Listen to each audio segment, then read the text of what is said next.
Greetings and salutations, fellow YouTubians. My name is Terry Andrews Jr., also known as the J5 Guru. So, this is a very quick video here. I'm showing you how I assembled these cells into the 3-cell configuration used in the battery pack on the robot. So I'm using here, this is 1 inch wide or about 25.5 millimeter Kapton tape. So you have your 3 cells, okay? You're going to put them into this configuration here, where I have 2 positives here, and then I have a negative here.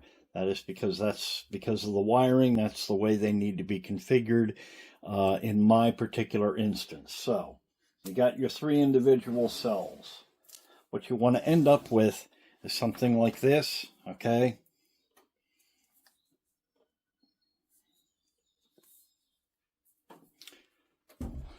So here's the idea and the thinking. I did a lot of research on this. Whether it's right or wrong, who's to say? Find out.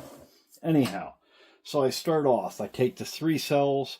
I use some parallel or 1, 2, 3 blocks here. You could use a block of wood or something. Anyhow, I push them together, compress them in a little bit, get them nice and snug, get everything nice and square, and then I put 2 wraps of Kapton tape. So I'm going over here twice. Okay, with the Kapton tape. I go around, I stay, I don't know, ½ inch away from the top. Same thing at the bottom. Once I'm done with that, I release the clamp and I put a center one in the center, which I'll show you with this. See, there are 3 of them there. Okay. So, this is some heat shrink wrap that I got off of Amazon. I think it was like 0.15 millimeter in thickness. Actually, let me just see if I can kind of confirm here. Yeah. So it's 0.15 millimeter thickness. Its width is 250 millimeter or 9.85. And comes in a roll like this, which is 3 meters or I believe 9-point-something feet. Yeah, 9.9 feet. Anyhow, and this is the, I just Amazoned it. It all comes from China anyhow, so yeah. Okay, so you put this down on here. I put this seam down over here like this, not on the very corner, okay? So what I did is I have this setting up on a 1, 2, 3 block because we need this up above here. And then we take our piece and we cut it long enough so that it goes down over. Yeah, because we want this to wrap down under and we want this to wrap up over when we heat it up and shrink it over this pack. Why don't we cut it to size? Well, because I did that. And this is exactly what happens with it. Basically, what happens here is that since you're not melting it, heating it up and shrinking it over to the top ends up just shrinking down around the side here. And, yeah. So, you do that. I suggest you do the bottom first, heat the bottom up, start, shrinking it around so it doesn't pull up on you, and then just, YouTube that stuff on how to shrink this. I didn't YouTube it, but it was fairly simple, and I just used a standard heat gun here, okay? Heat shrink it all around. When you got it all heat shrinked all the way around, you're going to end up with something like this, okay? And this is the bottom. You can see I got real close on this side, but I'm still good. Yeah.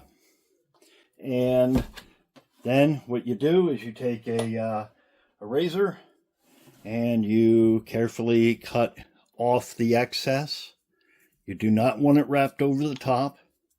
Okay, you do not want it wrapped over the bottom. that will change the height, the dimensional height of the battery when it goes into the battery box.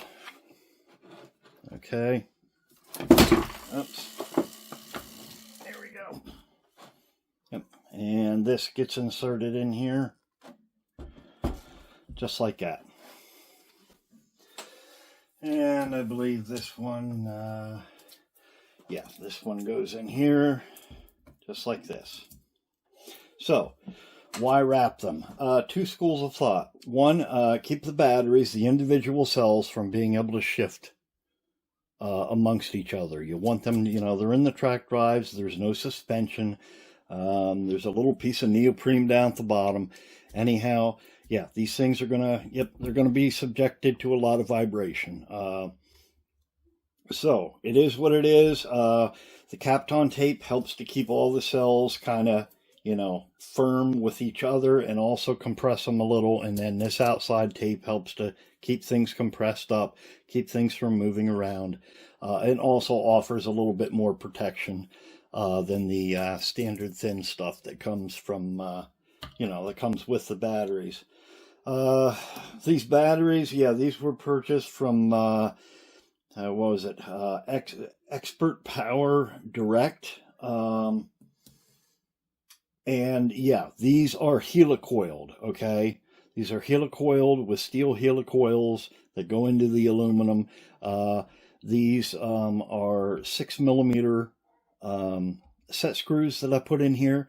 They are Loctited in. I blue Loctited them in. I did a lot of research, and bottom line is, in my opinion, you need to Loctite these things. The worst thing you can have happen is that these things come loose, okay? Under, you know, a situation where these things are just sitting somewhere in a box, you're not going to have vibrations, things like that. Yeah, you don't have to worry about that as much. Our application, yeah, a lot of stress, a lot of vibration. I Loctite them in there. There are arguments on both sides of the fence as to what it does for, you know, contact resistance, things like that. But bottom line is, the more dangerous of the two seems to be that things, you know, work loose over time due to the vibration. This creates high resistance, sparking, arcing, and that's when you get into real problems. So I'd rather deal with a little bit of, you know, whatever that, you know, that thread locker, blue thread locker, Loctite, whatever, you know, little resistance that might be adding. I'd rather deal with that than have things come apart, not know it, and burn things up. So that's it. All right. Okay. Video's long enough. Hope that helped out. Terry Andrews Jr., J5 Guru, saying bye for now. Go build something cool.